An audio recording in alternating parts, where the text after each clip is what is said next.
Right, what's up? What's up? Today we are looking at what are we looking at? 2013? Yeah, 2013 article language analysis. Pretty classic sort of language analysis article we've got going on here. One article with the writer saying one thing, and then that's it, actually. No other articles, just the one. Just the one. Started seeing less of this over the last few sort of years. It's kind of tended to go more into the multiple article comparative format. But nevertheless, I still think, although you will probably get a comparative on your exam going forward, I still think there's a lot of value. There's a lot of value in doing single article analysis.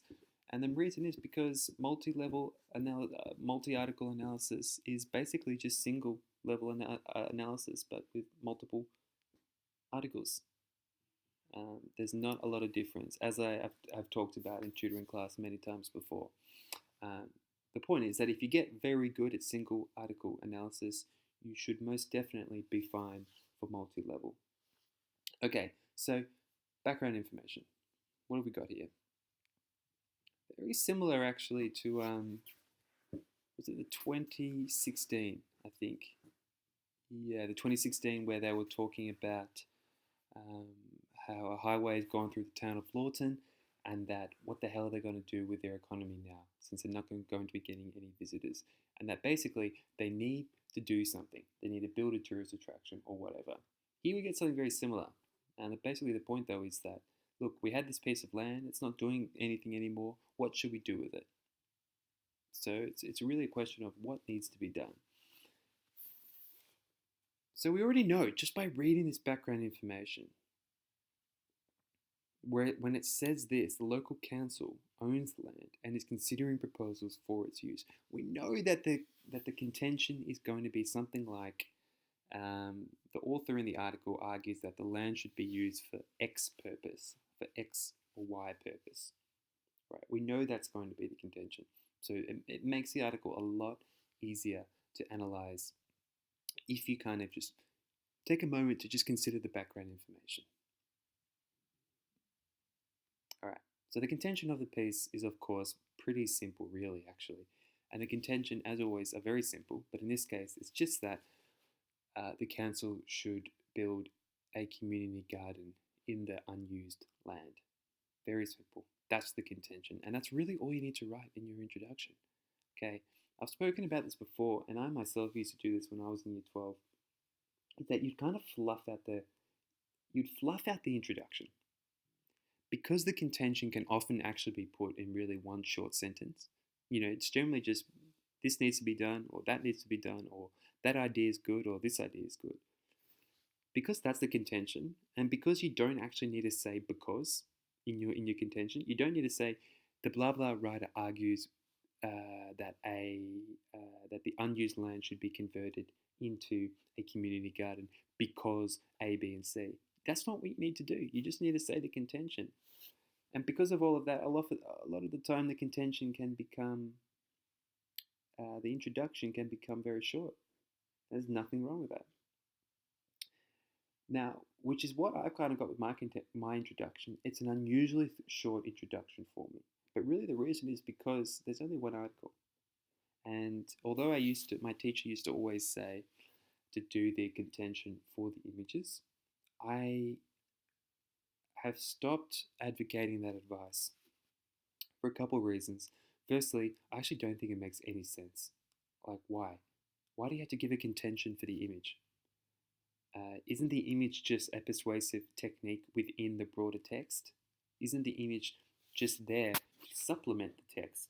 Just like, a particular appeal within the text is there to supplement the broader message, or the use of particular persuasive techniques, whatever.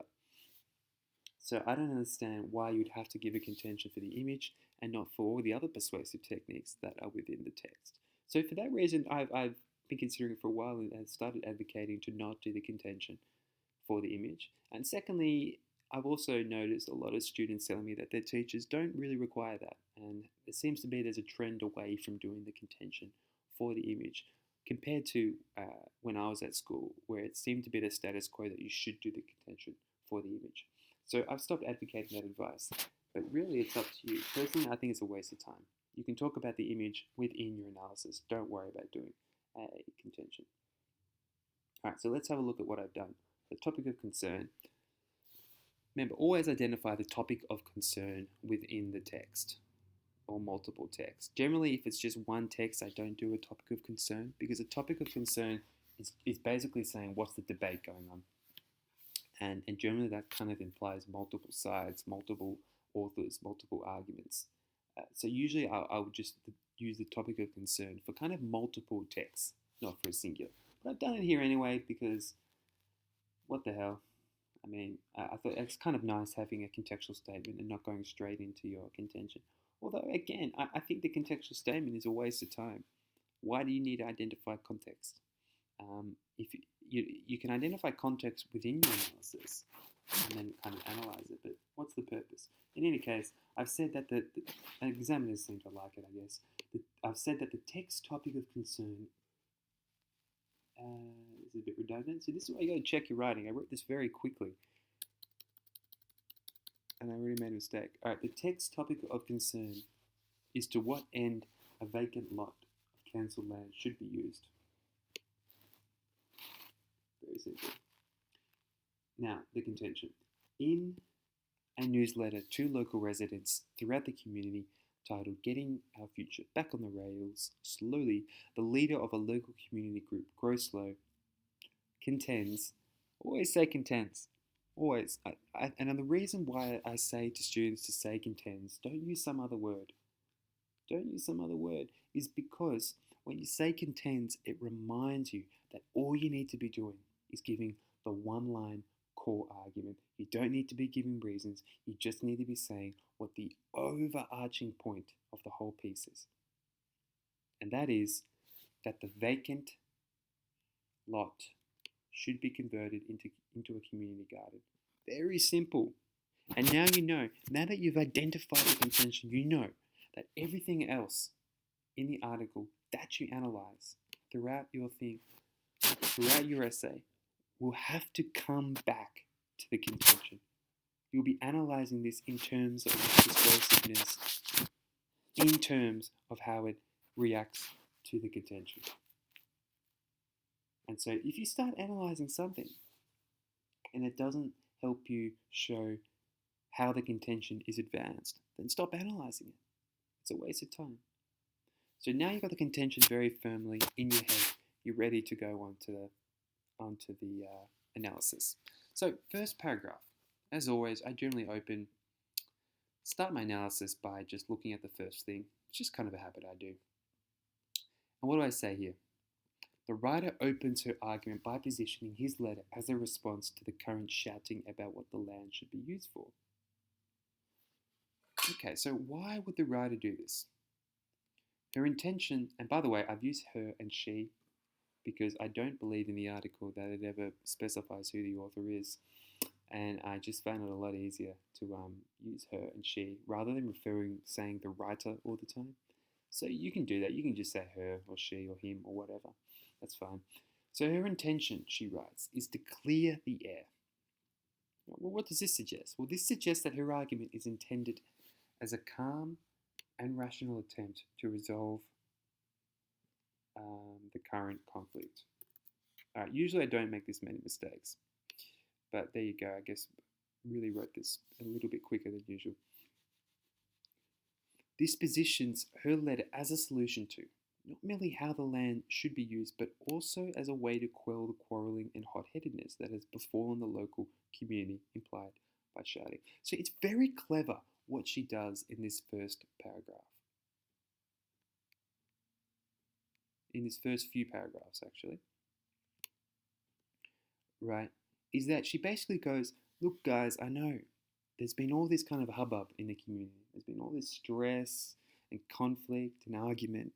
And you know what? I'm sending this newsletter to you as a way of clearing the air, putting the record straight, of helping the community get through this conflict. Very clever what she does. So she positions herself, therefore, as a solution. and not as a solution merely for how the land should be used, but a solution to stop the quarrelling, to stop the hot-headedness implied by shouting. No doubt these aren't desirable qualities that the community wants in their community. They don't want to be shouting and doing all this stuff. And then the writers say, well, here you go, here's a letter, and it's got to set the record straight, and we're not going to need to shout anymore and fight. So therefore, what happens? The writer subtly locates her letter in contrast to the current shouting. So she's not going to be shouting. She's going to be setting the record straight. And the effect on the audience is that potentially it incites the perception from local residents. By the way, local residents, that's the target audience. And you have to put them in your introduction. You have to identify the target audience, local residents.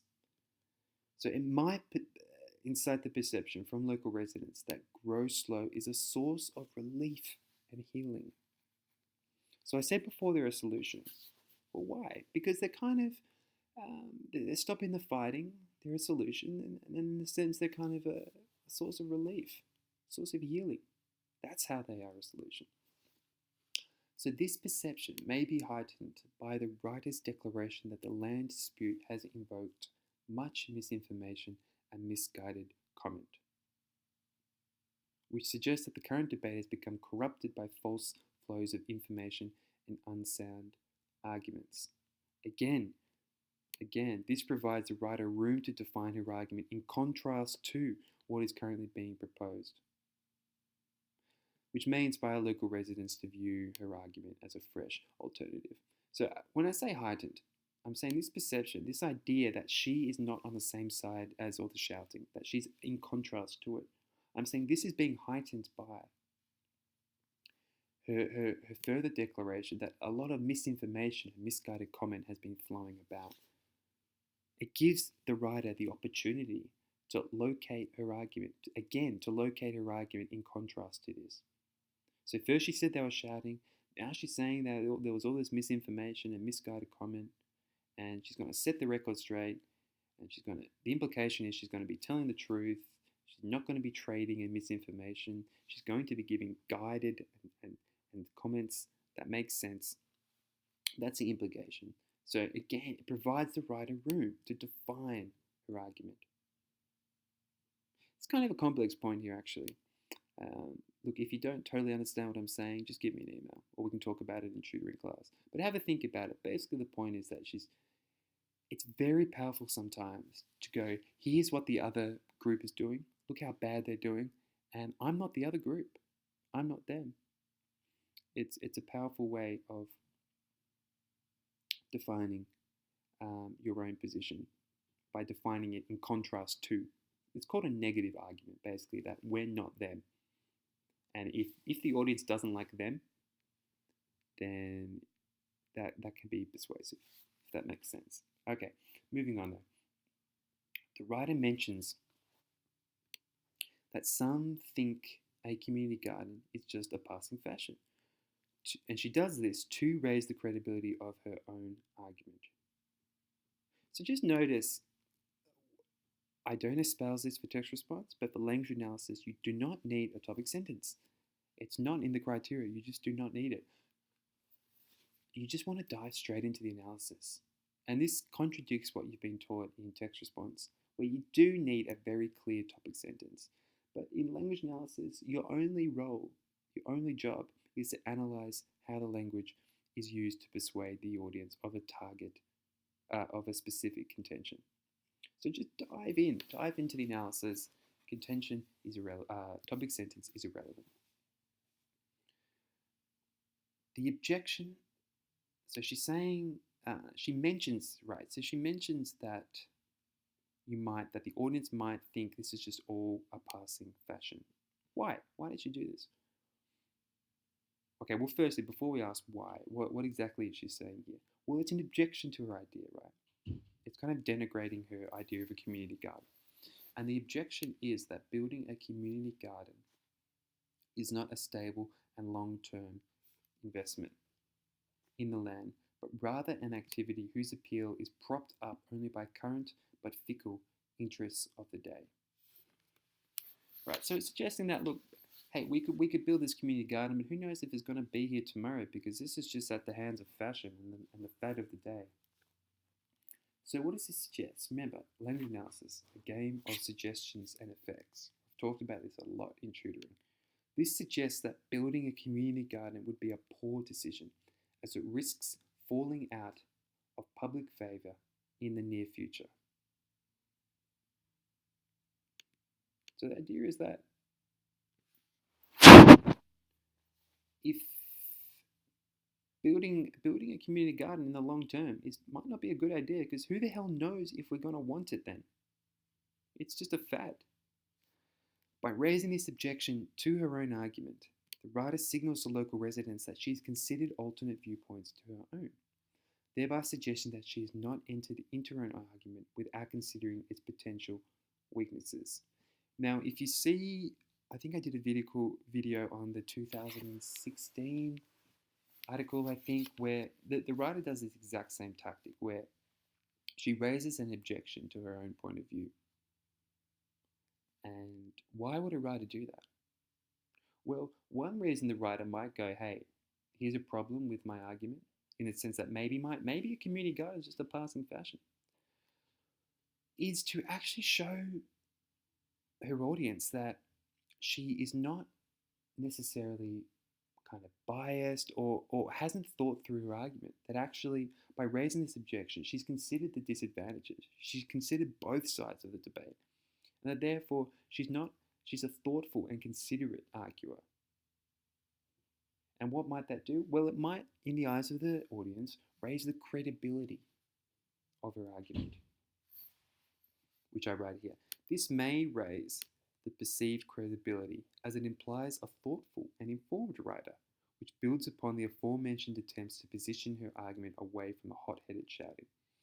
Remember before, she was trying to say that she's not going to be part of the hot-headed shouting. Well, this tactic here of acknowledging the opposite side of her argument, the negative side, consolidates her attempt to show she's not hot-headed. Because it suggests that she's kind of thoughtful and informed. So that's a little technique that you can just replicate, this sort of analysis, noting when a writer acknowledges an objection. This is something that will no doubt appear in other articles. And if you know how to analyze it, you can very quickly do it. And that, my friends, is how you can do analysis very fast. This analysis only took me about 45 minutes. And I don't expect any students to really be able to do that, but once you've seen a lot of these techniques, it can become very easy to do analysis. All right, this objection, however, is not left merely mentioned by the writer, but is effectively diffused through her description of the historical context of community gardens. Interesting. Okay, so the point here is, I said in this paragraph, I just mentioned, my only point was really that, hey, she mentions this objection as a way to make herself look more credible. But she doesn't just mention this. She also actually tries to respond to the objection. So she also tries to go, hey, look, it's not just a passing fashion, which is this, the point of all this is basically to go, hey, we're not just a passing fashion. We have a historical basis. It was used in World War II. And guess what? The Queen also uses it. All these famous people and powerful people use it, like the First Lady. Okay, so the objection, however, is not left merely mentioned, but it is effectively diffused. It's gotten rid of through her description of the historical context of community gardens. The reference to the Dig for Victory campaign, so that's the historical context, during World War II, serves to remind local residents that community gardens have a long historical basis. Okay, interesting. Well, it also serves to show that community gardens have an underlying practical purpose. That is the provision of homegrown food, right? Which can be exploited to protect against threats to a nation's food supply. So she's saying it's not just a fashion. This isn't just fashion about looking good. This has a deep practical purpose, right? Which is to feed people. I mean, what's more important than ensuring that people in a society have enough food? It's individual, a community garden, therefore, she links to individual survival. And also, she links it to national survival. In the crisis of war, people suddenly understand how vulnerable a society is if we don't produce our own food. That's her point here. It both enables individual survival and national survival. So this suggests community gardens can be necessary to not only keep families fed during crisis, right? Not only for the individual and the families, but also to ensure the preservation of the wider nation. So thus the writer sends a multi-leveled appeal to local residents, suggesting community gardens are integral to the long-term sustainment of the individual, the family, and the nation. So this idea of multi-leveled, multi-pronged, her argument exists at multiple levels. It's very clever what she does. It's like community gardens aren't necessary just for the individual, but also for the family, and also for the nation. Right? We're all depending on community gardens. It's like, wow, okay, well, maybe we should get a community garden then.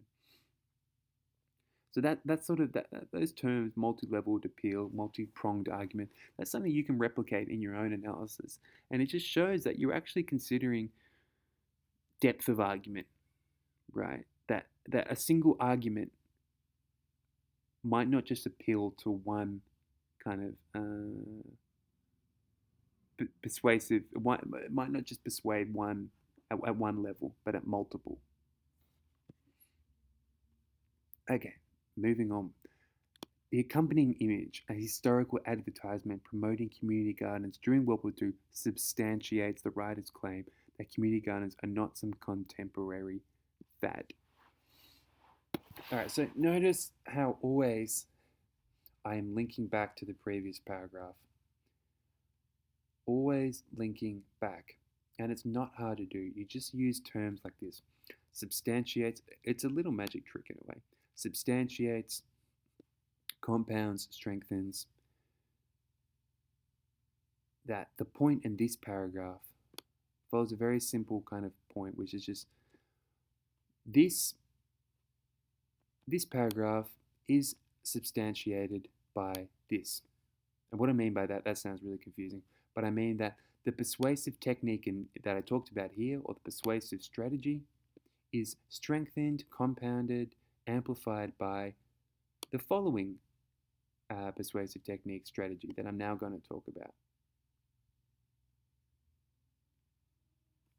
Let's see. Yeah. And if you look at other essays I've sent you guys, you will see this all many times over. The idea of I actually reversed the order here a bit, but usually I actually write something like this is strengthened by the writer's blah blah blah, and then I go the next technique, writer's X, technique X. And then I start talking about X technique or strategy. And that's how you can enjoin ideas very easily. The accompanying image substantiates the writer's claim that community gardens are not some contemporary fad. So the reason I said I reversed it is because a lot of the time I would have written something like, the idea that community gardens are not some contemporary fad is substantiated by the accompanying image. But actually that's less clear because it's passive voice and you want to write an active voice. In any case, I hope you get the idea of that's linking, and we've talked a lot about that in tutoring. In any case, moving on, it also affirms the text's claim that community gardens are better for your health. So the shovel being stamped into dirt, backgrounded by the cherubic glowing faces of children suggests that children's health depends on the fresh food generated by community gardens, thereby potentially garnering support from mothers and fathers who hold an active interest in the health of their child.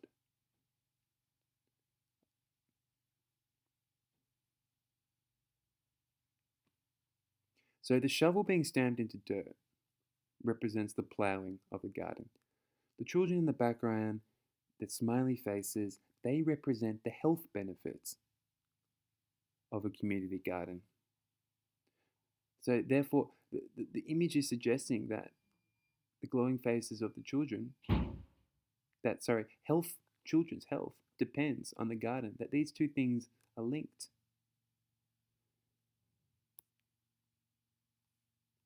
All right, further on, the anachronistic clothing of the children and the outdated style of lettering hark back to a bygone time, which may arouse memories from older local residents of the role home gardens played in their lives as children. So this obviously is an image not from our own age. Look at the clothes they're wearing, very strange clothes, and also this sort of font, this lettering. I haven't really seen lettering like this. It looks kind of like more olden style sort of lettering. If such residents, so the point is that anachronistic, from a different time, from the wrong time, that this image might kind of provoke memories of from the older residents of their own relationship with community gardens. Not for the younger residents, of course, but for the older residents, it might.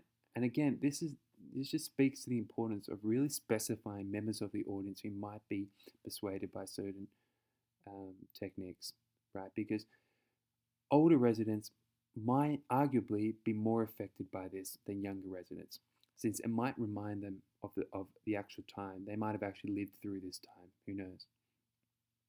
If such residents have positive memories associated with home gardens, then they may be invigorated to replicate those memories into current reality by supporting the writer's proposal. Again, just just just thinking about why the audience might find this persuasive.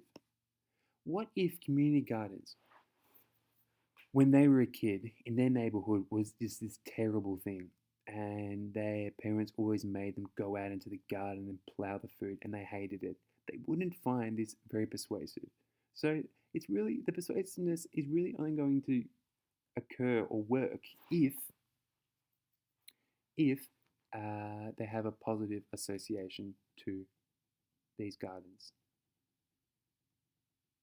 which is what I've written here. The image, therefore, builds indirectly on the writer's more direct attempts to motivate older residents to reminisce, as seen in the nostalgic call for local residents to remember our dad or grandpa showing us how to put seeds in the earth.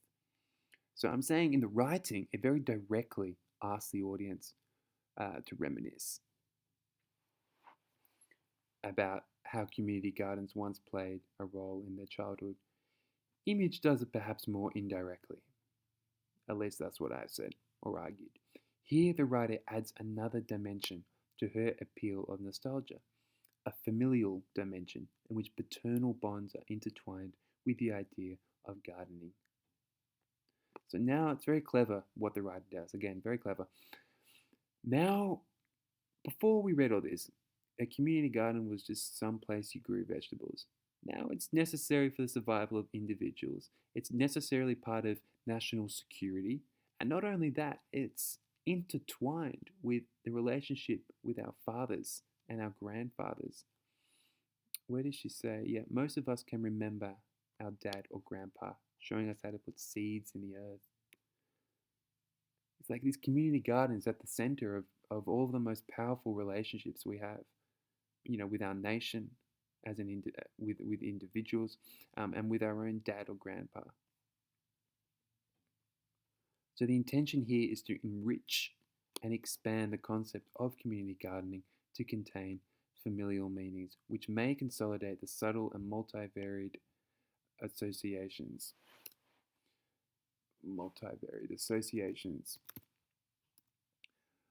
Some local residents have with community gardening, making them more likely to support the writer's contention. So when I say consolidate the subtle and multivariate associations, I'm saying that a lot of us might have these sort of associations with community gardens, one of family and health and so forth, but we might not consciously recognize it. And the persuasive value of this article is that puts these associations to the forefront. It uncovers our unconscious relationship with the concept of gardening, reminds us that, hey, gardening was a part of your life. It's part of your relationship, your interaction with your own father. It's paternally consolidated. Okay, so that's kind of complex sort of thing, but again, chuck me an email if it doesn't make sense, and we can talk about it in tutoring. The writer, last paragraph. The writer enriches the concept of community gardening even further by establishing. So this is what I was talking about before when I said a lot of the time with topic sentences, I will build upon what I just mentioned. And I'll say something like, I will say something like, this builds upon, or this is extended by, blah, blah, blah. Which is what I say here. The writer enriches the concept of community gardening even further, by establishing community gardens as a means to protect the environment. So she suggests community gardens protect the environment in 3 different ways. So how does she suggest that they protect the environment in the article? I've kind of identified 3 different ways. Let's see if you guys agree.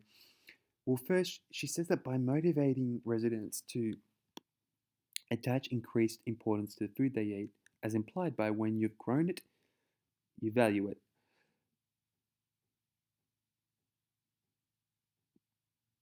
So if we value our food more, then we're less likely to throw it out and so forth, and therefore we reduce waste and help the environment. Second, by diminishing the quantity of trips people must take to collect food from the supermarket, decreasing carbon emissions. So we no longer have to go to the supermarket as much because we've got food at home. And lastly, by reducing the amount of packaging used, thereby potentially lowering landfill levels. And this is because we don't have to buy as much packaged food, which is what she's talking about here. Convenience food carries a hidden price tag. A lot of it ends up in landfill. So we waste less food, we travel less to buy food, and we purchase less packaged food, all helping the environment in different ways. And it's important to specify this. It's important to specify that the effect the writer acknowledges of a community garden in terms of helping the environment is not just limited to one effect, but it does it in different ways. It shows the examiner that you're really analyzing, you're going deep. Thus, local residents are given a multiple reasons why community gardens can protect the environment. And what does this suggest? Well, you give them multiple reasons why something is true. It suggests that community gardens are viable. They're a viable way to contribute to the environmental movement. The writer had just given one reason. We might go, yeah, maybe, maybe not. The writer gives us several reasons why community gardens help the environment. So it increases the credibility of what she's saying and suggests that it is a viable way to advance the environmental movement. How does the graph play into this? Well, the suggestion that community gardens can help the environment is attested to by the accompanying graph, which charts the annual cost of wasted processed food. So it's attested to, it's consolidated by, it's strengthened, it's compounded. The graph is building upon the point made in the writing, and it's giving a kind of graphic or mathematical representation of her point. And why might this be persuasive? Well, let's see. Since community grown vegetables result in less need to buy processed food from the supermarket, it follows that building a community garden could reduce the annual cost of processed food, thereby establishing a mathematically enforced reason to support the writer's proposal. Now, look, I could have actually maybe just identified what the effect of this might be on the audience. Because remember, a unit of analysis, An essay is just a collection, a combination of multiple units of analysis. And a unit of analysis contains two parts: suggestion and effect. What's the suggestion of the language, and what is its effect on the audience? And that's all you have to do again and again and again in your essay. Here, interestingly, I've kind of just talked about their suggestions. I haven't actually talked about the effect.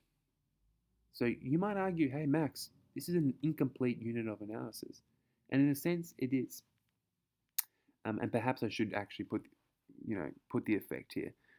The reason I think I didn't when I was writing it is because I've noticed over the past few years that examiners and teachers are increasingly just focused on the suggestion stage.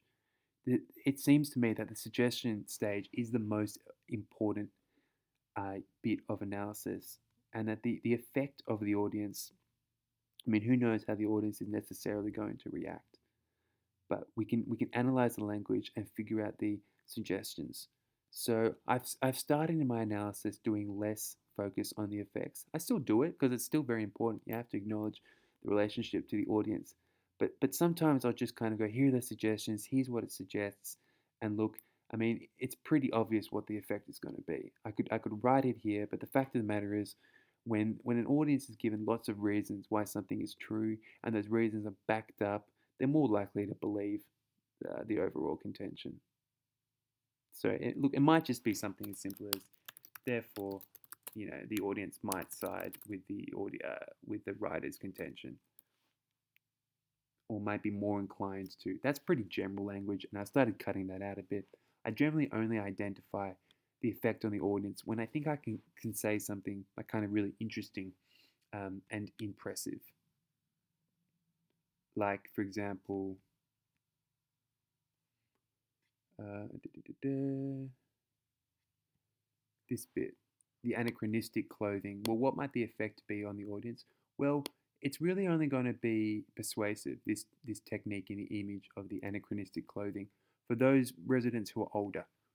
So that's kind of giving a more in-depth analysis of the effect. In this case, it's a bit broad, and so I've just omitted it. All right, so that's that. Conclusion. Remember, just identify a couple of ways the writer advances her argument. The least important bit of your analysis is the conclusion. So don't waste time, worrying about it. You just want to go, thus, through her newsletter or whatever, the writer provides a multifaceted argument in favor of converting the unused lot into a community garden. How does she do this? Well, she links her argument to a bevy of positive associations, including national preservation, family health, and environmental protection, attempting to appeal to a variety of local residents' needs. So basically just picking out a few of the key ways you talked about the writer advancing her contention. And with that, I will see you guys in tutoring. Good luck.